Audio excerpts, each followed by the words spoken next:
ഏറ്റു പ്രാർത്ഥിക്കുക. അമ്മേ, പരിശുദ്ധമ്മേ, കൃപാസനം പ്രസാദപരമാതാവേ, അങ്ങേ സന്നിധി ഞങ്ങൾ ചെയ്ത ഉടമ്പടി പാലിക്കുവാൻ ഞങ്ങൾക്ക് ശക്തി തരണമേ. കൃപാസനത്തിൽ നടക്കുന്ന മരിയൻ കൃപാഭിഷേക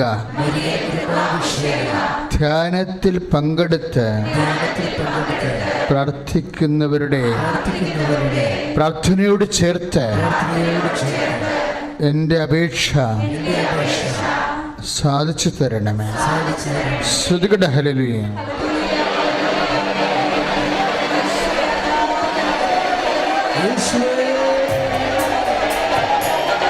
അമ്മേ, പരിശുദ്ധമ്മേ,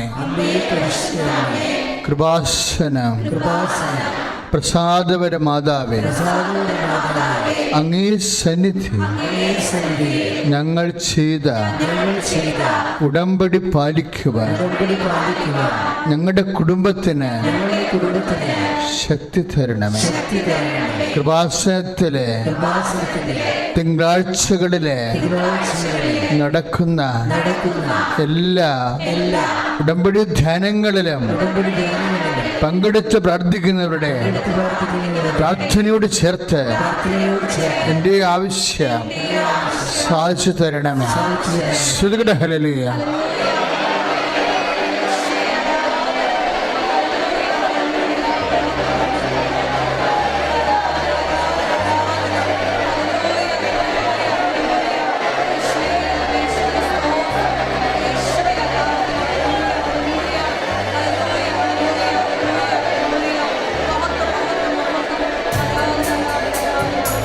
അമ്മേ, പരിശുദ്ധമ്മേ, കൃപാസനം പ്രസാദപരമാതാവേ, അങ്ങേ സന്നിധി എൻ്റെ പ്രിയപ്പെട്ടവർക്കായി ഞാൻ ചെയ്ത ഉടമ്പടി പാലിക്കുക എനിക്ക് ശക്തി തരണം. എല്ലാ ചൊവ്വാഴ്ചകളിലും കൃപാസനത്തിൽ നടക്കുന്ന ദിവ്യകാരുണ്യ ഉടമ്പടി ധ്യാനത്തിൽ പങ്കെടുത്ത് പ്രാർത്ഥിക്കുന്നവരുടെ പ്രാർത്ഥനയോട് ചേർത്ത് എൻ്റെ ആവശ്യം സാധിച്ചു തരണം. സ്തുതിക്കട്ടെ. ഹല്ലേലൂയ.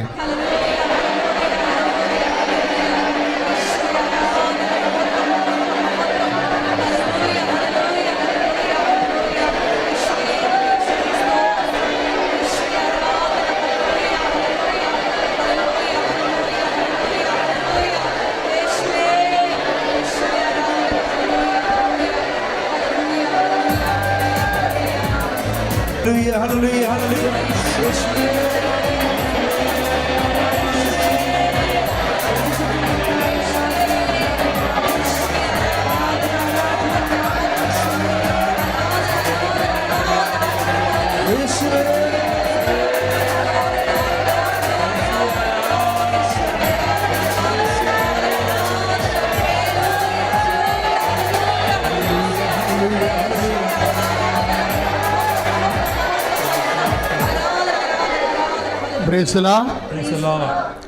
നമുക്ക് എഴുന്നേറ്റ് നിൽക്കാം. അധികം സമയമില്ല.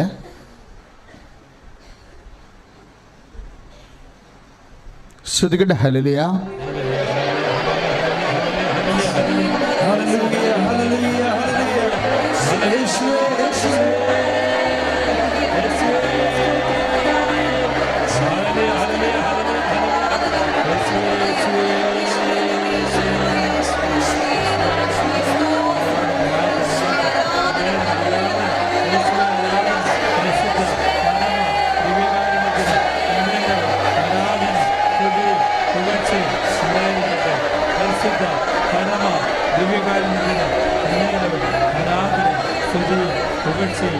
പരിശുദ്ധ പരമദിവ്യകാരുണ്യത്തിന്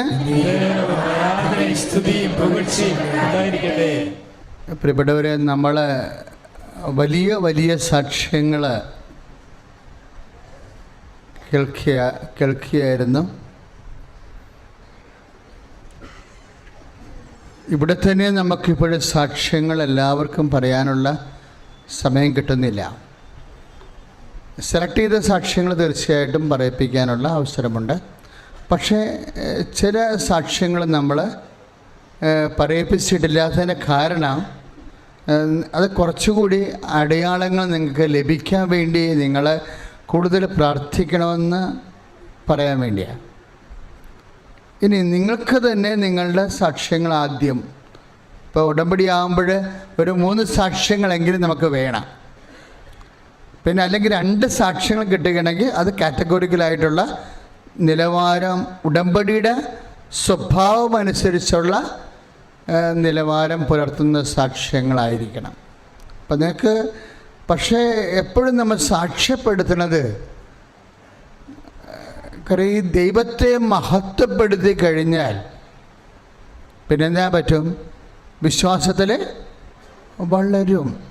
വിശ്വാസത്തിൽ വളർന്നാൽ എല്ലാ അത്ഭുതങ്ങളും അടയാളങ്ങളും നടക്കുന്നത് എങ്ങനെയാണ്? വിശ്വാസത്തിൽ വളർന്നത് കൊണ്ടാണ്. ഇപ്പോൾ റോമാലേഖനം 4:20 എന്താണ്? ദൈവത്തെ മഹത്വപ്പെടുത്തി എന്ന് പറഞ്ഞ് വിശ്വാസത്തിൽ വളരുവിൻ. അപ്പോൾ ദൈവത്തെ മഹത്വപ്പെടുത്തിയാൽ നിങ്ങൾക്ക് വിശ്വാസത്തിൽ വളർച്ച കിട്ടും. അതാണ് റോമ 4:20 പറയണത്. ദൈവത്തെ മഹത്വപ്പെടുത്താൻ ഉള്ളൊരു മാർഗം എന്താണ്? ഒരു സാക്ഷ്യം നിങ്ങൾക്ക് കിട്ടിയെന്ന് വിചാരിച്ചോ, ഉടനെ നിങ്ങളുടെ മൊബൈലിൽ തന്നെ നിങ്ങൾ വീഡിയോ എടുത്തിട്ട് നിങ്ങൾക്ക് അപ്ലോഡ് ചെയ്ത് പോകാം, അത് ഷെയർ ചെയ്ത് പോകും. ഇവിടെ ഒരു അവസരം കിട്ടുന്നത് വരെ എൻ്റെ മക്കൾ മൊബൈൽ ഉപയോഗിച്ചുകൊണ്ട് സ്വന്തമായിട്ട് തന്നെ ദൈവത്തെ മഹത്വപ്പെടുത്തണം. പറഞ്ഞ മനസ്സിലായില്ലേ? അപ്പോൾ എന്നാ സംഭവിക്കും? വിശ്വാസത്തിൽ വളരും. അതാണ് റോമ 4:20. വിശ്വാസത്തിൽ വളർന്നാൽ അറിയാമല്ലോ, ഈശോ എപ്പോഴും ഇങ്ങനെ, ഇപ്പോൾ രക്തസ്രാവ രോഗികളൊക്കെ പറഞ്ഞത്, woman your faith is great, സ്ത്രീ നിൻ്റെ വിശ്വാസം വലുതാണെന്ന് പറയും. അപ്പോൾ വലിയ വിശ്വാസം, ചെറിയ വിശ്വാസമൊക്കെ ഈശോ ശ്രദ്ധിക്കുന്നതാണ്. ഇപ്പം മർക്കോസ് 2:9 എന്താ പറയണത്? അവരുടെ വിശ്വാസം കണ്ട് എന്നല്ലേ പറയണത്. തളവായ രോഗിയെ സുഖപ്പെടുത്തിയ എന്താ? അത് കൊണ്ടുവന്ന ആൾക്കാരുടെ വിശ്വാസം കണ്ടാണ്. അത് കൊണ്ടുവന്ന ആൾക്കാരുടെ വിശ്വാസം, അതായത് ഇപ്പം പല ആൾക്കാരും പലരും കൊണ്ടുവന്നതാണ് ഇവിടെ, അല്ലേ? അവരുടെ സങ്കടകാലങ്ങളിൽ ഒരു പോകുമ്പഴി പറഞ്ഞു കൊടുത്തതാണ്. അപ്പോൾ കൊണ്ടുവരുമ്പോൾ ആ കൊണ്ടുവന്ന ആൾക്കാരുടെ വിശ്വാസം ഈശോ ശ്രദ്ധിക്കും. ഈ പ്രേക്ഷിത പ്രവർത്തനത്തിന് ഭയങ്കരമായ റേഞ്ചാണ്. അപ്പം നിങ്ങളൊരാളെ കൊണ്ടുവന്നെന്ന് വിചാരിച്ചോ, അപ്പോൾ എന്താണ്? നിങ്ങളുടെ വിശ്വാസം ഈശോ അംഗീകരിക്കുകയും ശ്രദ്ധിക്കുകയും നിങ്ങളുടെ വിശ്വാസത്തിൻ്റെ പേരിൽ നിങ്ങൾ കൊണ്ടുവന്ന വ്യക്തിയെ കർത്താവ് സഹായിക്കുകയും ചെയ്യും. Praise the Lord. ഒന്ന് പ്രാർത്ഥിച്ചേ. കർത്താവേ, അങ്ങയ്ക്ക് വേണ്ടി ആവതുള്ളപ്പോഴേ ആത്മീയ പ്രവർത്തനം ചെയ്യാൻ, വീണ്ടെടുത്ത് പ്രവർത്തനം ചെയ്യാൻ, പ്രേക്ഷിത പ്രവർത്തനം ചെയ്യാൻ എന്നെ അനുഗ്രഹിക്കണമേ. Praise the Lord. ഇപ്പോൾ ഒരു അമ്മച്ചി ചേച്ചി സാക്ഷ്യം പറഞ്ഞില്ല എന്നാ, അതൊക്കെ വളരെ, അതായത് ഇൻഡ്യൂഷനാണത്. അതായത് മകനെയാണ് അസുഖം, മലമ്പനിയോ പനിയോ ഒക്കെയാണ് അസുഖം, മലേറിയ വരെയാണ്.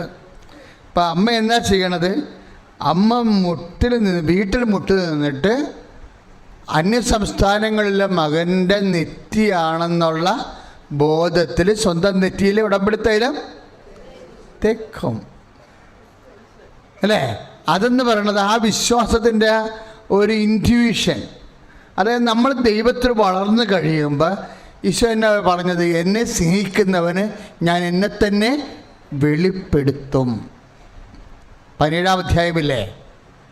14-ാം അധ്യായം യോഹന്നാൻ്റെ 14:19 എന്നെ സ്നേഹിക്കുന്നവനെ ഞാൻ എന്നെ തന്നെ വെളിപ്പെടുത്തും. എന്താ കാര്യം? ഇതെന്താണ് ചെയ്യേണ്ടത്? എന്നെ തന്നെ വെളിപ്പെടുത്തും എന്ന് പറഞ്ഞാൽ എന്താ? ഒരു വിഷയത്തെക്കുറിച്ചുള്ള ഈശോയുടെ മനസ്സ്, എന്ത് ചെയ്താൽ രക്ഷപ്പെടും എന്നുള്ളത് വെളിപ്പെടുത്തി കിട്ടും. അതിന് ഭയങ്കര ആഴമായ അർത്ഥമാണുള്ളത്. യോഹന്നാൻ 14:19 ഭയങ്കര അടുത്ത അർത്ഥങ്ങളുണ്ട്. എന്താണ്? എന്നെ സ്നേഹിക്കുന്നവനെ ഞാൻ എന്നെ തന്നെ വെളിപ്പെടുത്തും. ഇപ്പം നമ്മൾ രക്ഷപ്പെടാനുള്ള കുറേ മാർഗങ്ങൾ ദൈവത്തിൻ്റെ മനസ്സിലുണ്ട്, ഇല്ലേ? അത് നമ്മൾ ദൈവത്തെ സ്നേഹിക്കുമ്പോൾ ദൈവം നമുക്ക് വെളിപ്പെടുത്തി തരും. അതുകൊണ്ടാണ് പൗലോസ് പറയണത് രക്ഷ നിൻ്റെ അധരത്തിലാണെന്ന് പറയണില്ലേ? നിൻ്റെ കയ്യിൽ തന്നെ ഉണ്ട്, നീ അത് പ്രഖ്യാപിച്ചാൽ മതി എന്ന് പറയും. ഒന്ന് പ്രാർത്ഥിച്ചേ. കർത്താവേ, യോഹന്നാൻ 14:19 അനുസരിച്ച് എൻ്റെ കുടുംബത്തിൻ്റെ ഞാനിന്ന് അനുഭവിക്കുന്ന എല്ലാ പ്രശ്നങ്ങളുടെയും വീണ്ടെടുപ്പിന് വേണ്ടി, വിമോചനത്തിന് വേണ്ടി ദൈവിക വഴികളെ എന്നെ വെളിപ്പെടുത്തണമേ. എന്നെ ഇന്ന് തന്നെ വെളിപ്പെടുത്തണമേ. സാമ്പത്തിക ബാധ്യതകളിൽ നിന്ന് രക്ഷപ്പെടാൻ വരുമാന മാർഗങ്ങളെ കണ്ടുപിടിക്കാൻ, വിശുദ്ധിയോട് ജീവിക്കാൻ കർത്താവേ വെളിപാട് നൽകണമേ. എൻ്റെ ബുദ്ധിയെ പ്രകാശിപ്പിക്കണമേ. ഹല്ലേലൂയ.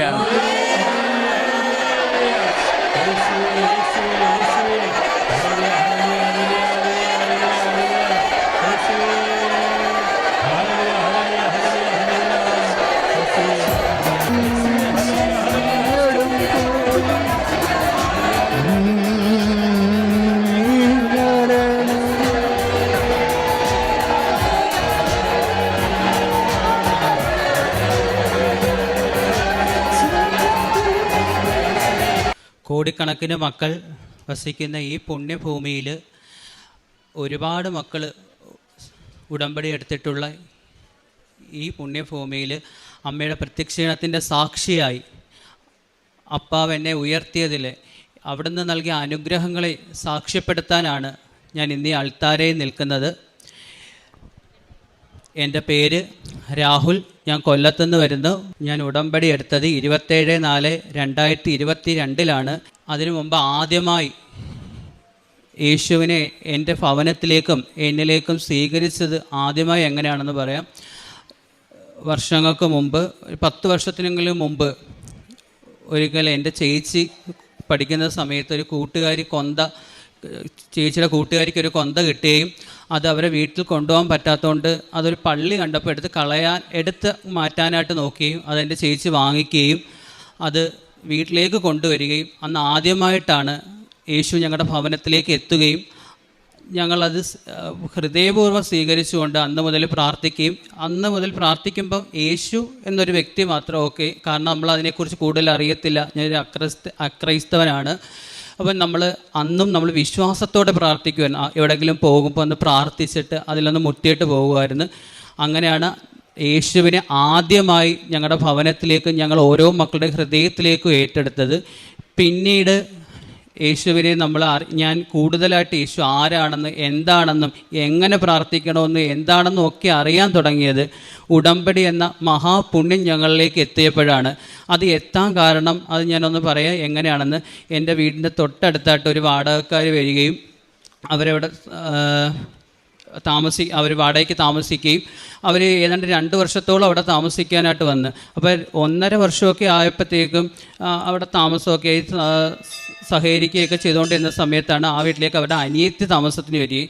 അപ്പോൾ അവരെ വായിന്നാണ് ഒരു ദിവസം എന്തോ കഴിച്ചോന്ന് ഇങ്ങനെ ചോദിച്ചത്. കഴിച്ചോന്ന് ചോദിച്ചപ്പോൾ പിന്നെ ഇല്ല, എനിക്കിന്ന് ഉപവാസമോ കൃപാസനത്തിലെന്ന് പറഞ്ഞ് ഞാനതവിടെ കേട്ട് കൃപാസം അന്ന് കളഞ്ഞു പോയി. പിന്നെ വീട്ടിൽ ചെന്നിട്ട് എന്താണ് അത് അങ്ങനെ പറഞ്ഞത്? അങ്ങനെ ഞാൻ പിറ്റേന്ന് ചോദിച്ചു, ചേച്ചി എന്താ ഇന്നലെ ചേച്ചി പറഞ്ഞ് ആഹാരം കഴിച്ചില്ല, ഉപവാസമോ കൃപാസനോ? അന്നേരം പറഞ്ഞു, രാഹുൽ ഇതൊരിക്കലും കേട്ടിട്ടില്ലേ കൃപാസനോ എന്നൊക്കെ എന്ന് ചോദിച്ചു. ഞാൻ പറഞ്ഞില്ല, കേട്ടില്ല, ഞാൻ ആദ്യമായിട്ടാണ്. അന്നേരം എനിക്കിതിനെക്കുറിച്ച് കാര്യങ്ങൾ പറഞ്ഞു തരികയും ഇങ്ങനെയൊക്കെയാണെന്നൊക്കെ പറയുന്നത്. ഇനി എൻ്റെ സാക്ഷ്യത്തിൻ്റെ ഞാൻ 7 ഉടമ്പടിയായെന്ന് പറഞ്ഞല്ലോ. അപ്പോൾ എൻ്റെ ആദ്യമായിട്ട് ഞാൻ വെച്ചേക്കുന്ന എൻ്റെ ഏറ്റവും വലിയ ആഗ്രഹമായിരുന്നു എനിക്കൊരു ഗവൺമെൻറ് ജോലി. ഞാൻ ഡിപ്ലോമ എഞ്ചിനീയറിംഗ് കഴിഞ്ഞ് പിറ്റേ ദിവസം മുതൽ കോച്ചിങ്ങിന് പോയിക്കൊണ്ടിരിക്കുകയാണ്. ഇന്ന് 7 ഉടമ്പടി പുതുക്കിയിട്ട് എൻ്റെ ആ കാര്യം സാധിച്ചില്ല. പക്ഷേ എനിക്കതിന് ഒട്ടും വിഷമമൊന്നും സാധനമില്ല. അതുപോലെ തന്നെ ഓരോ കാര്യങ്ങളിലും ഇപ്പം ഞാൻ പ്രാർത്ഥിച്ചിട്ട് ഒരുപാട് പേർക്ക് ഇപ്പം എൻ്റെ കാര്യങ്ങൾ സാധിക്കുന്നില്ലെങ്കിൽ പോലും ഞാൻ പ്രാർത്ഥിച്ചിട്ട് മറ്റു പലർക്കും കിട്ടുന്നത് കേൾക്കുമ്പോൾ അവർ പിന്നെ വീണ്ടും എന്നോട് പറയാമെന്ന് പ്രാർത്ഥിക്കുക, രാഹുൽ പ്രാർത്ഥിക്കുക എന്ന് പറയുമ്പോൾ നമുക്ക് എനിക്ക് കിട്ടാത്തതിലല്ല, ഞാൻ പ്രാർത്ഥിച്ചിട്ട് മറ്റുള്ളവർക്ക് കിട്ടുന്നല്ലോ എന്നുള്ള കേൾക്കുമ്പോൾ ആ ഒരു സംതൃപ്തിയാണ് ഏറ്റവും വലിയ സംതൃപ്തിയായിട്ട്. രോഗസൗഖ്യങ്ങളെയാണ് പറയാൻ പോകുന്നത്. എനിക്ക് ഓർമ്മ പോലുമില്ല, കാരണം എത്രയോ വർഷങ്ങൾ കൊണ്ട് എനിക്കൊരു അലർജി എന്ന് പറയുമ്പോൾ എല്ലാവരും വിചാരിക്കുമോ നിസാല അല്ല. അലർജി എന്ന് പറയുമ്പോൾ എനിക്ക് വീട്ടിനകത്തുള്ള കറി വെക്കുന്നതിൻ്റെ സ്മെല്ലോ കടുക് വറുക്കുന്നതിൻ്റെയോ അല്ലെങ്കിൽ തൂക്കുന്നതിൻ്റെ ഫാൻ ഇടുമ്പോൾ ഒരു പൊടിയോ അങ്ങനത്തെ ഒന്നും എനിക്ക് ശ്വസിക്കാൻ പറ്റത്തില്ല. മൂക്കിനകത്ത് പുഴു ഞൊളയുന്നത് പോലെയുള്ള അവസ്ഥയും അത് മുഖേന മൂക്കിൽ നിന്ന് വെള്ളം ഒലിക്കുമെന്ന് വെച്ച് കഴിഞ്ഞാൽ പിന്നീട് അത് പനിയും മറ്റ് അസുഖങ്ങളിലേക്കൊക്കെ പോവുകയായിരുന്നു. അത് ഞാൻ എൻ്റെ ഉടമ്പടിയിൽ വെച്ചിട്ടുള്ള കാര്യങ്ങളോ ഒന്നും അല്ലായിരുന്നു. പക്ഷേ എൻ്റെ ആദ്യത്തെ ഉടമ്പടി എടുത്ത് ഒന്നാമത്തെ ഉടമ്പടി പുതുക്കി പിന്നീട് വീട്ടുകാർ പറഞ്ഞപ്പോഴാണ് നിനക്ക് ഇപ്പം അതില്ലല്ലോ, കാരണം എൻ്റെ വീട്ടിൽ ഡസൻ കണക്കിന് അമർദാനിൻ്റെ ടിന്ന ഒരു മാസത്തിൽ, കാരണം ഞാൻ ഇത് വരുന്ന സമയത്ത് എനിക്ക് ഒരു ഭ്രാന്തനെ പോലെ ഞാൻ മൂക്കിനകത്തൊക്കെ അമർദാഞ്ചിനും ഇതൊക്കെ വാരിയിടും, കാരണം എനിക്ക് അത്രയ്ക്ക് സഹിക്കാൻ പറ്റാത്ത അവസ്ഥയായിരുന്നു. പിന്നീട് അത് ഒന്നാമത്തെ ഉടമ്പടിയൊക്കെ പുതുക്കിയതിന് ശേഷം എങ്ങനെ മാറി എപ്പം മാറി എന്നൊന്നും എനിക്കറിയത്തില്ല. രണ്ടാമതായിട്ട് വരുന്നത് എൻ്റെ രോഗസൗഖ്യമാണ് ആദ്യം പറഞ്ഞത്. രണ്ടാമതായിട്ട് പറയുന്നത് എനിക്ക് വർഷങ്ങൾക്ക് മുമ്പ് അപ്പൻഡിക്സ് എന്ന് പറയുന്ന ഒരു അസുഖം വന്നായിരുന്നു. അന്ന് ഞാനത് ഡിപ്ലോമയ്ക്ക് പഠിക്കുന്ന സമയത്ത് ആദ്യമായിട്ട് വന്ന സമയത്ത് എനിക്കത് അറിയാതെ പോയി. വേദനയൊക്കെ തന്നെ അത് സാധാ എന്തോ ആണെന്ന് വിചാരിച്ച് വേദന അത്ര വന്നിട്ട് പോലും ഞാനത് പറഞ്ഞില്ല. പിന്നീട് സഹിക്കാൻ പറ്റാത്തപ്പോഴാണ് കൊണ്ടുവന്നപ്പോഴാണ് അറിഞ്ഞത് അത് അപ്പൻഡിക്സ് ആണ്, അവിടെ ഹോള് വീഴും, അതുകൊണ്ട് ഇപ്പോൾ ഓപ്പറേറ്റ് ചെയ്യാൻ പറ്റില്ല.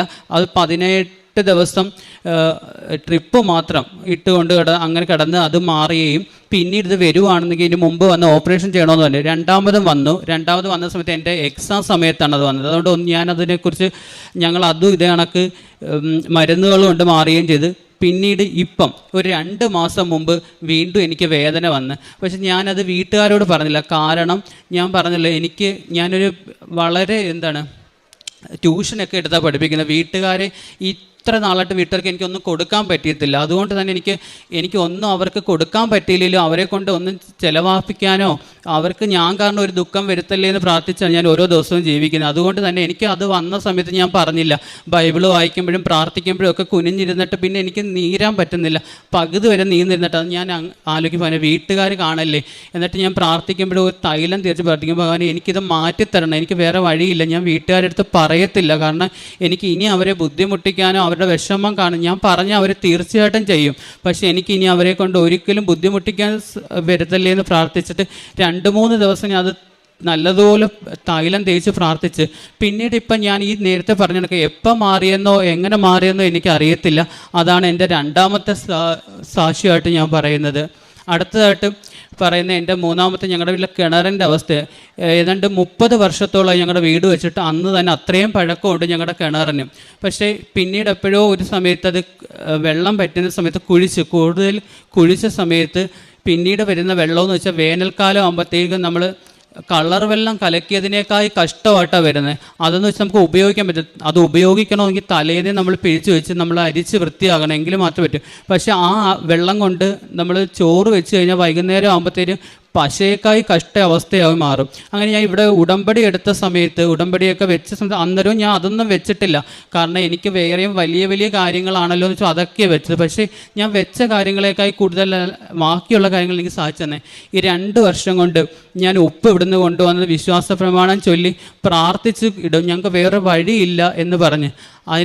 അതുകൊണ്ട് 2 വർഷം കൊണ്ട് എങ്ങനെയാണെന്ന് വെച്ചാൽ, കാരണം ഇതൊക്കെ കൺമുന്നിൽ കാണുന്ന സത്യങ്ങളാണ്. കാരണം ഇത്രയും വർഷം ഞാൻ എൻ്റെ ആ വീട്ടിൽ ജീവിച്ച് കണ്ടതാണ്. അത്രയും മഞ്ഞയായിട്ട് കണ്ട ആ വെള്ളം ഈ 2 വർഷം കൊണ്ട് എങ്ങനെ ഈ ഉപ്പൊക്കെ ഇട്ട സമയത്ത്, അതുകൊണ്ട് ഓരോ വേനൽ ഇപ്പോൾ വരുമ്പോൾ ഈ പ്രാവശ്യം വന്നപ്പോഴും അമ്മ പറഞ്ഞു നേരത്തെ എന്തുകൊണ്ട് രാഹുല ഉപ്പിഴണേ, വെള്ളത്തിന് വേറെ ഇതാണ്.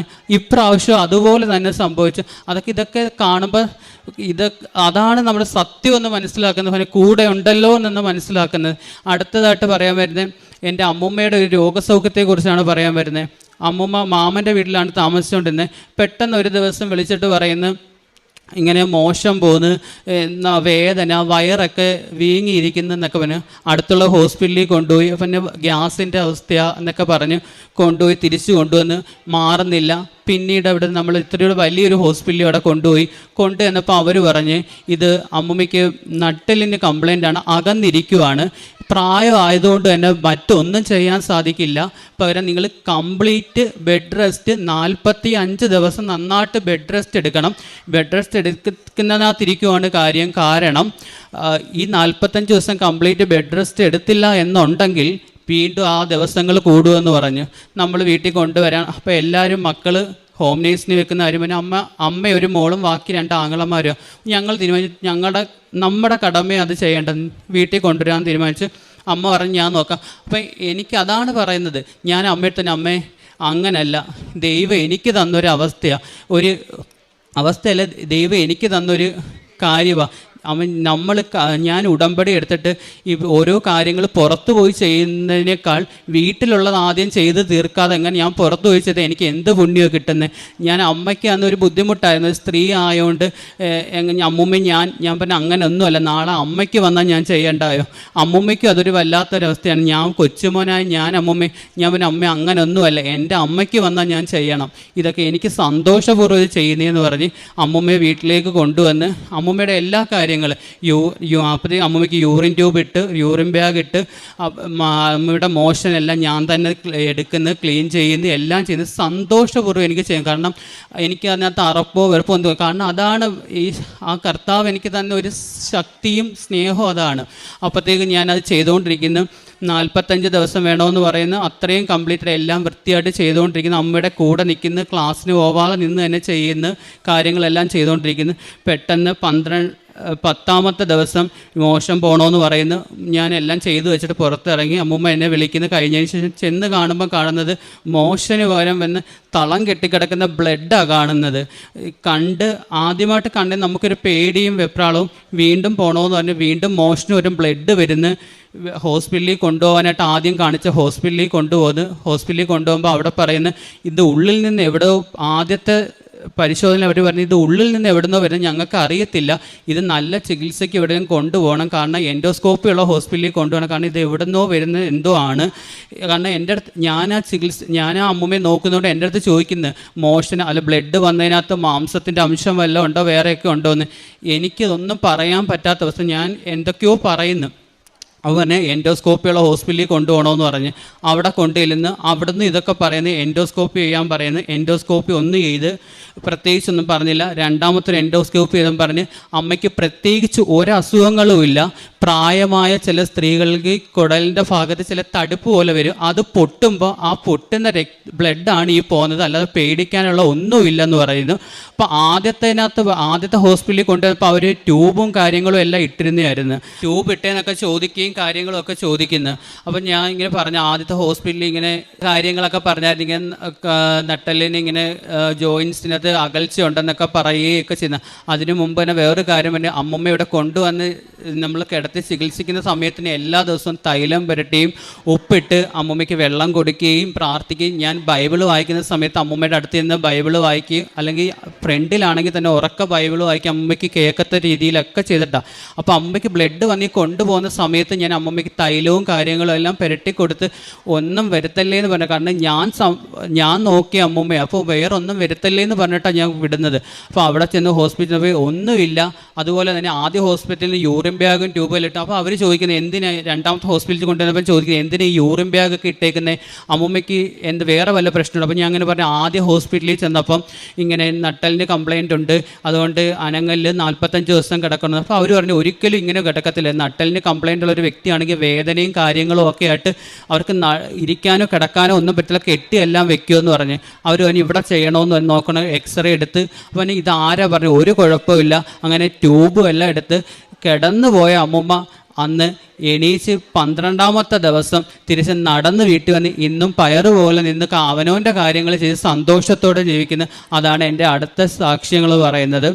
പിന്നെ അടുത്തതായിട്ട് പറയുന്നത് എൻ്റെ വീടിനടുത്ത് ഞാൻ ഇവിടുന്ന് കൊണ്ടുവന്ന ഇതിന് മുമ്പ് തന്നെ ഞാൻ പള്ളിയിൽ പോവുകയും കാര്യങ്ങളൊക്കെ ചെയ്യും. എൻ്റെ വീടിൻ്റെ അടുത്ത് സെൻറ്റ് ജൂഡ് എന്നൊരു പള്ളിയുണ്ട്. അപ്പോൾ അവിടെ മുമ്പ് ഞാൻ പോവുകയും പ്രാർത്ഥിക്കുകയും കാര്യങ്ങളൊക്കെ ചെയ്യുകയൊക്കെ ചെയ്യുമായിരുന്നു. അങ്ങനെ ഒരു ദിവസം ഇവിടെ വന്ന് ഉടമ്പടിയൊക്കെ എടുത്തതിന് ശേഷം ഞാൻ എൻ്റെ ചേച്ചിയുടെ മോൻ അവിടുത്തെ സ്കൂളിലാണ് പഠിക്കുന്നത്. അപ്പോൾ അവനെയും കൊണ്ട് പരീക്ഷയ്ക്ക് 6 ദിവസം ഒരു പരീക്ഷ ഉണ്ടായിരുന്നു. പരീക്ഷയ്ക്ക് പോകുന്ന സമയത്ത് ഞാൻ അവനെ കൊണ്ടാക്കിയിട്ട് അവിടെ ഇരിക്കും. കാരണം അവൻ്റെ പരീക്ഷ തീർന്നിട്ട് അപ്പോൾ അവിടെ ഇരുന്ന് പ്രാർത്ഥിക്കുകയും കാര്യങ്ങളൊക്കെ ചെയ്യും. ആ സമയത്ത് ഇവിടുത്തെ ജപമാല റാലി വരാറൊക്കെ ആയായിരുന്നു. അപ്പോഴത്തേക്ക് എനിക്ക് ഒരു കൊന്ത വേണം. അപ്പോൾ നമുക്ക് എല്ലാവർക്കും ഒരു കൊന്ത കാശ് കൊടുത്ത് വാങ്ങാനും ഒക്കെ സാധിക്കുന്നതാണ്. ഞാൻ ആ അവിടെ പറഞ്ഞ്, മാതാവേ, ഞാൻ 7 ദിവസമുണ്ട്, ഇനി ഒരു 6 ദിവസം പരീക്ഷയുണ്ട്. ഞാൻ ഈ 6 ദിവസം പരീക്ഷ അവനെ കൊണ്ട് കഴിഞ്ഞ് പോകുന്നതിന് മുമ്പ് എനിക്കൊരു കൊന്ത തരണേന്ന് പറഞ്ഞു. കൊന്ത എന്നെ കൊണ്ട് കാശ് കൊടുത്ത് വാങ്ങാൻ സാധിക്കാത്തതുകൊണ്ടല്ല, ഒരു കൊന്ത ഇവിടുന്ന് കിട്ടുവാണെങ്കിൽ ഞാനത് അത്രത്തോളം പുണ്യം അവിടുത്തെ ഹൃദയത്തിൽ നിന്ന്, അവിടുത്തെ സ്വർഗത്തിൽ നിന്ന് തരുന്നതാണെന്ന് വിചാരിച്ചു. അതൊരു കഫത്തിൽ നിന്നോ മലത്തിൽ നിന്നോ മൂത്രത്തിൽ നിന്നോ എന്ത് വിധത്തിൽ കിട്ടിയാലും ഞാനത് പൊന്നുപോലെ സ്വീകരിക്കുമെന്ന് പറഞ്ഞു. അങ്ങനെ അവിടുത്തെ എല്ലാ ദിവസവും 6 ദിവസവും 5 ദിവസവും എല്ലാ ദിവസവും അവിടുത്തെ ഓരോ ദിവസം ഈശോയെയും മാതാവിനെയും ഔസേപ്പുജാൻ പിതാവ് ഉണ്ണിയേശനെയും കൊണ്ട് നിൽക്കുന്നതൊക്കെ തൊഴുത് പ്രാർത്ഥിക്കും.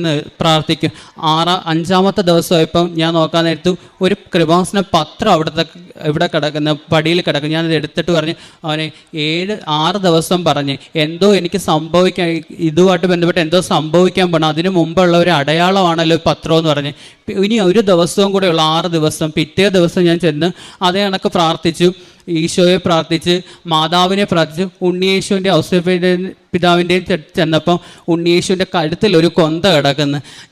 എനിക്ക് അത്രത്തോളം സന്തോഷം കൊണ്ട് ഞാൻ കരഞ്ഞവിടെ നിന്ന്, ഭഗവാനെ ആ കൊന്ത ഞാൻ ഇന്നും ഉപയോഗിക്കുകയും ഇന്നും അത് എത്രയോ വർഷമായിട്ട് ഇന്നും ഞാൻ ആ കൊന്ത ഉപയോഗിച്ചാണ് കൊന്ത എല്ലുകയും ജപമാല റാലിയിൽ പങ്കെടുക്കുകയും എല്ലാം ചെയ്യുകയും കാര്യങ്ങളും ഒക്കെ ചെയ്യുന്നത്. കിട്ടിയൊരു പുണ്യം 7 ഉടമ്പടിയിലും 2 ഉടമ്പടിയിലും എനിക്ക് മാതാവിനെ കയ്യിൽ എന്താണ്ട ഭാഗ്യവും, 5 ഉടമ്പടിയിലും ഓരോ തിരി വസ്തുക്കളെല്ലാം 5 ഉടമ്പടിയിലും എനിക്ക് എല്ലാം എടുക്കാനുള്ള ഭാഗ്യവും എനിക്ക് കിട്ടി. അങ്ങനെ എത്ര പേർക്ക് കിട്ടിയിട്ടോ എനിക്ക് അറിയത്തില്ല. 7 ഉടമ്പടിയിൽ 2 പ്രാവശ്യം മാതാവും 5 പ്രാവശ്യം ഓരോ വസ്തുക്കളും എടുക്കാൻ, പുണ്യമായ ഓരോ വസ്തുക്കളും ഏന്താനുള്ള ഭാഗ്യം എനിക്കുണ്ടായി. അത്രയുണ്ട്. പിന്നീട് ഓരോ പ്രാവശ്യവും പലപ്പോഴായിട്ട് മാതാവിൻ്റെ സാന്നിധ്യങ്ങൾ മെഴുകുതിരിയിലും മഴവില്ലായും ഒക്കെ സാധിക്കുന്നുണ്ട്. അതൊക്കെ എനിക്ക് ഏറ്റവും വലിയ പുണ്യമായിട്ട് ഞാൻ കരുതുന്നു. പിന്നെ അതുപോലെ തന്നെ എൻ്റെ പ്രേക്ഷിത പ്രവർത്തനങ്ങളും കാര്യങ്ങളും എന്നൊക്കെ പറഞ്ഞ് ഞാൻ ഇവിടുന്ന് പത്രം വാങ്ങിച്ചുകൊണ്ട് പോകുന്നത്. ആദ്യമൊക്കെ എൻ്റെ ഉടമ്പടിയിൽ ഞാൻ പത്രം വാങ്ങിച്ചുകൊണ്ട് പോകുമ്പോൾ പള്ളിയിൽ കൊണ്ടുവയ്ക്കത്തുള്ളൂ, കള്ളം പറയേണ്ട ആവശ്യമില്ല. 2 പ്രാവശ്യം ഞാൻ പള്ളിയിൽ കൊണ്ടുവച്ചിട്ടുള്ളൂ. 3-ാമത്തെ പ്രാവശ്യം ഞാനെടുത്ത് ഇങ്ങനൊന്നും അല്ലല്ലോ ഇത് ചെയ്യണം, ഞാൻ പിന്നെ എന്തിനിതൊക്കെ എടുക്കുന്നത്, ഞാൻ എന്തിനാ ഉടമ്പടി എടുക്കുന്നത്, ഇങ്ങനെ ചെയ്തല്ലല്ലോ ചെയ്യണ്ടേ. 3-ാമത്തെ പ്രാവശ്യം മുതൽ ഞാൻ ഇവിടുന്ന് ഓരോ പത്രങ്ങൾ കൊണ്ടുപോയി, പത്രങ്ങൾ തൈലം തേച്ച് വിശ്വാസ പ്രമാണം ചൊല്ലി ഓരോ വീടുകൾ തോളും കയറി ഇറങ്ങി കൊണ്ടു കൊടുക്കാൻ തുടങ്ങി. ആരും അങ്ങനെ എൻ്റെ അടുത്ത് എല്ലാവരും പറഞ്ഞിട്ട് ചിലർ വേണ്ടാന്നൊക്കെ, പക്ഷേ എൻ്റെ കൂടെ ആരും പറഞ്ഞിട്ടില്ല, വേണ്ടാന്ന് പറഞ്ഞിട്ടില്ല. പലരും എന്നെ വിളിച്ചെത്തി വാങ്ങിച്ചിട്ട് വെള്ളം വേണോന്നൊക്കെയാണ് ചോദിക്കുന്നത്. എനിക്ക് അത്ര സന്തോഷം. പിന്നീട് ഓരോ പ്രാവശ്യം വരും തോറും പത്രങ്ങളുടെ എണ്ണം ഞാൻ കൂട്ടാൻ തുടങ്ങി, കാശ് രൂപം കൊണ്ടുപോകാൻ തുടങ്ങി, ഓരോരുത്തരുടെയും കരങ്ങളിലേക്ക് അത് എത്തിക്കാൻ തുടങ്ങി. അങ്ങനെ ഓരോ കാര്യങ്ങൾ ചെയ്യാൻ തുടങ്ങി. ഈ കഴിഞ്ഞ പ്രാവശ്യം ഉടമ്പടി പുതുക്കാൻ വന്നപ്പോൾ എനിക്ക് കിട്ടിയത് 3 കെട്ട് പത്രം കിട്ടിയത്. അപ്പം സാധാരണ ചിലപ്പോൾ 4 കെട്ട് പത്രം തരും. അപ്പോൾ എനിക്കിപ്പോൾ തികയുന്നില്ല പത്രം കൊടുക്കാനായിട്ട്. അപ്പോൾ ഞാൻ പ്രാർത്ഥിച്ചു, എനിക്ക് മാത്രം ഒരു കെട്ട് കുറവാണോ എന്ന് പ്രാർത്ഥിച്ചിട്ട് ഞാൻ ഇവിടുന്ന് പോയി പള്ളിയിൽ പോയി. ഞാൻ എന്ന് പറഞ്ഞാൽ പള്ളിയിൽ പോയി പ്രാർത്ഥിച്ചിട്ടാണ് പത്രം കൊടുക്കുന്നത്. അവിടെ ചെന്നപ്പോൾ 2 കെട്ട് പത്രം ആ പള്ളിയിലിരിക്കുന്നത്. അങ്ങനെ മൊത്തം 6 കെട്ട് പത്രമായിട്ട് ഞാൻ അവിടെ കൊടുത്ത് സന്തോഷത്തോടെയാണ് വരുന്നത്. പിന്നീട് എല്ലാവരും സോഷ്യൽ മീഡിയ ഉപയോഗിക്കുന്ന കൂടുതലും പേര് പലരും, പക്ഷേ ഞാൻ സോഷ്യൽ മീഡിയ ഉപയോഗിക്കുന്നത് എനിക്ക് ഇതുപോലത്തുള്ള കാര്യങ്ങൾ പറയാനും, എനിക്ക് അറിയാത്ത പലരും ഇവിടെ വന്ന് ഉടമ്പടി എടുത്തോളൂ. എൻ്റെ ഏറ്റവും അടുത്ത കൂട്ടുകാർ, പക്ഷേ ഞങ്ങൾ ഇന്നുവരെ കണ്ടിട്ടില്ല. ഞങ്ങൾ ഫോണിലൂടെയുള്ള ഈ സംഭാഷണം മാത്രമേ ഉള്ളൂ. ഞാൻ എപ്പോഴും പറയും മാതാവിനെക്കുറിച്ചും കാര്യങ്ങൾ ഇന്നും ഞാൻ പറഞ്ഞിട്ടാണ് വന്നേ. ഇന്നലെ അവരിവിടെ വന്ന് ഉടമ്പടി പുതുക്കി. അങ്ങനെയൊക്കെ ഓരോ കാര്യങ്ങൾ എനിക്ക് ചെയ്യാൻ സാധിക്കുന്നുണ്ട്. അതൊക്കെ പുണ്യമായിട്ട് ഞാൻ കരുതുന്നു. വ്യക്തിപരമായി വന്ന മാറ്റം എന്ന് വെച്ചാൽ ഒരുപാട് മാറ്റങ്ങളാണ് വന്നതെന്ന് വെച്ചാൽ, ഞാൻ ബൈബിള് വായിക്കുന്നതൊക്കെ ഇവിടുന്ന് ആദ്യമേ പുതിയ നിയമത്തിൻ്റെ ഒരു ബൈബിള് വാങ്ങിച്ചുകൊണ്ട് പോയി അത് കംപ്ലീറ്റ് ചൊല്ലി തീർത്ത് രണ്ടാമത് ഇവിടെ നിന്ന് ഞാനൊരു വലിയ ബൈബിൾ വാങ്ങിച്ചുകൊണ്ട്. അപ്പോൾ ഇതൊക്കെ കാണുമ്പോൾ അമ്മയൊക്കെ എൻ്റെ അടുത്ത് ചോദിക്കും, രാഹുൽ ഇങ്ങനെ ചെയ്യുമോ? ഞാൻ പറയും, ഇങ്ങനെയാണ് അമ്മ ചെയ്യേണ്ടത്, നമ്മൾ അറിയാത്ത പല കാര്യങ്ങളും ഉണ്ട് ഇതിനെക്കുറിച്ച്. ഞാൻ അതുപോലെ തന്നെ രാവിലെ അച്ഛനെ ഡെയിലി ബെഡ് കഴിഞ്ഞാൽ ഞാൻ എൻ്റെ പിന്നീടുള്ള ഒരു ദിവസം ഒരു 10-25 സാക്ഷ്യങ്ങൾ കാണാം. ആ സാക്ഷ്യങ്ങൾ പലപ്പോഴും തന്നിട്ടുള്ള ഒരു ഊർജ്ജങ്ങളുണ്ട്. ഡൗൺ ആയി പോയ സമയത്ത് ഒരു ഗീതാകുമാരിയുടെ സാക്ഷ്യമൊക്കെ, ഒരു അമേരിക്കയിൽ പോയ നിസ്സാരമായ അവർ അവിടുന്ന് മാതാവ് കൊടുത്ത ഓരോ അനുഭവങ്ങൾ അവർക്ക് ലഭിച്ച ഒരു, അതൊക്കെ എനിക്ക് നൽകിയ എനിക്ക് 6ാമത്തെ ഉടമ്പടിയിലൊക്കെ അതൊക്കെ നൽകിയ ഒരു അനുഭവം എന്ന് പറഞ്ഞാൽ വളരെ വലുതാണ്. അതുപോലെ തന്നെ ബൈബിളൊക്കെ ഞാൻ ആദ്യമേ ഞാൻ എൻ്റെ റൂമിൽ മാത്രമായിരുന്നു, ഞാൻ എൻ്റെ കാര്യങ്ങൾ കഴിഞ്ഞ് റൂമിൽ വന്നിരുന്ന് ഈ അന്നത്തെ ഫുള്ള് ഒരുപാട് സാക്ഷ്യങ്ങൾ ചെല്ലും. അപ്പോൾ അമ്മ എങ്ങനെ ചോദിച്ചപ്പോൾ എൻ്റെ മനസ്സിൽ ഞാൻ ഇങ്ങനെ അല്ലല്ലോ, ഞാൻ പിന്നീട് എൻ്റെ റൂമിൽ നിന്ന് മാറി ഞാൻ അവിടുത്തെ അടുക്കളയിൽ അമ്മയുടെ അടുക്കളയിൽ പോയി സാക്ഷ്യങ്ങൾ അവിടെ വെച്ച് കേൾക്കാനും അമ്മയ്ക്ക് സഹായിച്ചപ്പോൾ അമ്മയ്ക്ക് അത് മനസ്സിലായി, എന്താണ് ഇവിടെ ചെയ്യേണ്ടത്, എങ്ങനെയാണ് ചെയ്യേണ്ടത്, ഇതൊക്കെയാണെന്ന് മനസ്സിലായി. അമ്മയും അതിനെക്കുറിച്ച് കൂടുതൽ അറിയാൻ തുടങ്ങി. അപ്പോൾ അമ്മയ്ക്ക് ആ ചോദ്യം പറഞ്ഞ് ഇവൻ എന്തുകൊണ്ട് ഇങ്ങനെ ചെയ്യുന്നു എന്നൊക്കെ പറയാൻ തുടങ്ങി. അമ്മയും ഇതിനെക്കുറിച്ച് പ്രാർത്ഥിക്കാൻ തുടങ്ങി. അതൊക്കെ ഒരു വലിയ, ഞാൻ സാധാരണ അച്ഛനും അമ്മയൊക്കെയാണ് മക്കൾക്ക് ഇത്. ഇപ്പം ഞാൻ മുഖേന എൻ്റെ വീട്ടുകാരും മറ്റുള്ളവരൊക്കെ അറിയുന്നു പറഞ്ഞാൽ എനിക്കത് വളരെ സന്തോഷമാണ്. വളരെ സന്തോഷത്തോടെ ഞാനിത് ചെയ്യുന്നു. കാരുണ്യ പ്രവൃത്തികൾ എന്ന് വെച്ചാൽ അതും ഒരു വലിയ ഇതാണ്. ഞാനിത് എൻ്റെ പണ്ട് മുതൽ ഓരോ കാര്യങ്ങളൊക്കെ ചെയ്യണമെന്ന് ആഗ്രഹിച്ച സമയത്തൊക്കെ എനിക്ക് ചെയ്യാൻ സാധിച്ചിട്ട് എങ്ങനെയെന്ന് പറയും. പക്ഷെ അതൊക്കെ എനിക്ക് സാധിച്ചു കിട്ടിയത് ഈ കൃപാസനം ഈ പുണ്യഭൂമി വന്നതിന് ശേഷം അമ്മയെ അറിഞ്ഞപ്പോഴാണ്. അതും എനിക്കിതാണ്. ആദ്യമായിട്ട് ഞാനൊരു ഓൾഡ് ഏജ് ഹോമിൽ പോകുന്ന സമയത്ത് എനിക്ക് ഒന്നും അറിയത്തില്ല. ഞാൻ പ്രാർത്ഥിച്ചുകൊണ്ട് പോയ ഭഗവാനെ, മാതാവേ, എനിക്കിത് കൊണ്ടുകൊടുത്ത് ഇട്ടെറിഞ്ഞിട്ട് പോരാൻ ഇടവരുത്തല്ലേ, എന്തെങ്കിലുമൊക്കെ എനിക്ക് ചെയ്ത് അവർക്ക് കൊടുക്കണം, അതിനെ എനിക്ക് സഹായിക്കണം. എനിക്ക് സന്തോഷത്തോടെ ഞാൻ ഈ പോകുന്നത് തിരിച്ച് സന്തോഷത്തോടെ വന്ന് എനിക്ക് നന്ദി പറയാൻ സാധിക്കണമെന്ന് പറഞ്ഞ് അതിനുശേഷം ഞാൻ അന്ന് അവിടെ ചെന്ന് ഞാൻ അരിയും പച്ചക്കറികളും ഒക്കെ കൊണ്ടുപോയി എൻ്റെ ഇന്ന് വാങ്ങിച്ച് ശരി പൊയ്ക്കുമെന്ന് പറഞ്ഞു. അപ്പം ഞാൻ പറഞ്ഞു, അല്ല എനിക്ക് ഇവിടെയൊക്കെ ഒന്ന് കാണണം, ഇവരെയൊക്കെ ഒന്ന് കാണണം. അപ്പോൾ അവർ പറഞ്ഞു ശരി, അതിനെന്താ. അപ്പോൾ അവന് അനു എന്ന് പറഞ്ഞൊരു പയ്യനെ വിളിച്ച്. അപ്പോൾ അവിടെ അതാണ് ഞാൻ ഞെട്ടിപ്പോയ കാര്യമാണ്. എൻ്റെ കൂടെ അക്ഷരം പഠിക്കുന്ന സമയം തൊട്ട് 10ാം ക്ലാസ് വരെ ഒരു ബെഞ്ചിൽ നിന്ന് പഠിച്ച എൻ്റെ ഒരു കൂട്ടുകാരനാണ് അവിടുത്തെ ആ സ്റ്റാഫ് എന്ന് പറഞ്ഞ്. അതാണ് മാതാവ് എനിക്ക് തന്നെ ഏറ്റവും വലിയ സന്തോഷം. ഞാനും ഞെട്ടി അവന്, കാരണം ഞാനും അവൻ തമ്മിൽ 1 കിലോമീറ്റർ വീടിൻ്റെ വ്യത്യാസമുള്ളൂ. എന്നിട്ട് ഞങ്ങൾ രണ്ടുപേരും അറിഞ്ഞതില്ല. അവൻ അവിടെ ജോലി, ഞാനും അറിഞ്ഞില്ല. അവിടെ ചെന്നപ്പോഴാണ് മാതാവ് എനിക്ക് അങ്ങനെയും തന്ന് സഹായിച്ചു. അതിനുശേഷം എനിക്ക് അവിടുത്തെ വേണ്ടുന്ന കാര്യങ്ങൾ എന്തൊക്കെയാണ് കുറവ് അതെനിക്ക് വാങ്ങിച്ചു കൊടുക്കാനും, അതുമല്ല അവിടെ നിന്നുകൊണ്ട് മറ്റ് അനാഥാലയങ്ങൾ എവിടെയൊക്കെ ഉണ്ട് അല്ലെങ്കിൽ മറ്റ് സ്ഥാപനങ്ങൾ എവിടെയൊക്കെ ഉണ്ടെന്ന് എനിക്ക് തിരക്കാനും അവിടെ എല്ലാം പോകാനും സാധിച്ചു. അപ്പോൾ അവിടെ ചെല്ലുമ്പോൾ അവർ ചോദിക്കും, രാഹുൽ ഇത് തന്നെയാണോ ജോലി? അപ്പോൾ ഞാൻ പറയും, ഇതെനിക്കൊരു ജോലിയല്ല, ഇത് എൻ്റെ ജീവൻ്റെ ഒരു ഭാഗം, ഒരു അവയവമായിട്ട് ഞാൻ കാണുന്നത്. അത്ര സന്തോഷത്തോടെ ഞാൻ ചെയ്യുന്നതെന്ന് പറയും. അതുപോലെ തന്നെ എൻ്റെ അച്ഛനൊരു കടയാണ്, പലചരക്കട, വലിയ കടയൊന്നുമല്ല, കൊച്ചു കടയാണ്. പക്ഷേ ഞാൻ എന്നും എൻ്റെ കടയിൽ വരുന്നത്, എൻ്റെ അച്ഛൻ്റെ കടയിൽ വരുന്നത്, ഞാൻ ചെല്ലുമ്പം ഞാൻ ആരെങ്കിലും ഒരു സാധനം വാങ്ങാൻ, ഒരു അരി വാങ്ങാൻ വന്ന ഒരു പിടി അരി ഞാൻ അതിനകത്ത് ഇട്ട് കൊടുക്കും. അത് ഉള്ളിയായാലും മുളകായാലും എന്തായാലും ഞാൻ ഒരെണ്ണം കൂടി ഇട്ട് കൊടുക്കും. എന്നിട്ട് പറയും, കർത്താവേ, എനിക്ക് ഇന്ന് ചെയ്യാൻ പറ്റിയ ഒരു ഇത് മാത്രമാണ്, ഇത് സന്തോഷത്തോടെ അവരെ ഏറ്റെടുക്കണമേ എന്ന് പ്രാർത്ഥിക്കും. അങ്ങനെയൊക്കെ ഇന്നും തുടർന്ന് പോകുന്ന എൻ്റെ ജീവിതം. അതുപോലെ തന്നെ ഇനി വരുന്ന മാസങ്ങൾ അല്ലെങ്കിൽ ഇനി വരുന്നത്, അതുപോലെ തന്നെ എൻ്റെ ജപമാല റാലി, ഞാനിപ്പോൾ എൻ്റെ 3 ജപമാല റാലി കഴിഞ്ഞ് ഈ കൊന്ത ഉപയോഗിച്ച് ഒരു വെള്ളം പോലും കുടിക്കാതാണ് ഞാൻ ഈ 3 ജപമാല റാലിയും പങ്കെടുത്ത് അവിടെ ചെന്നിട്ടാണ് കാപ്പിയും പണ്ണും കഴിയുക. അല്ലാതെ രാവിലെ ഞാൻ അവിടുന്ന് ഓരോ ജപമാല റാലി ഉപവാസം എടുത്തുകൊണ്ടാണ്, ഒരു വഴിയിലോ ഒന്നും വെള്ളം കുടിച്ചല്ല, എല്ലാം ഉപവാസം എടുത്തുകൊണ്ട് അത്ര പുണ്യമായിട്ടാണ് ഇത് കരുതുന്നത്. ഈ ആയുസ് മുഴുവൻ അമ്മയോട് അപ്പയോട് ചേർന്ന് നിന്ന് അവിടുത്തെ അനുഗ്രഹത്തിൽ ജീവിക്കാൻ, ഈ ഭൂമിയിലോട്ട് ഞാൻ പിറന്നു വന്നപ്പോൾ ഉടമ്പടിയിലോ ഒന്നുമല്ല ജീവിച്ചത്, ഒന്നും അറിയാതെ പിറന്നു വന്ന് ഇത്രയും നാളും ജീവിച്ച്. പക്ഷേ ഇവിടെ വന്ന് ഉടമ്പടി എടുത്തപ്പോഴാണ് ജീവിതം എന്തോ ആണെന്ന്, എങ്ങനെ ജീവിക്കണമെന്നും ഒക്കെ അറിഞ്ഞു തുടങ്ങി.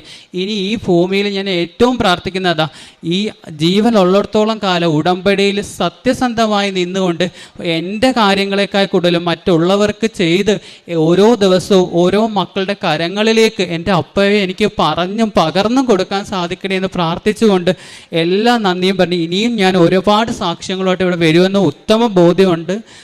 നിർത്തുന്നു.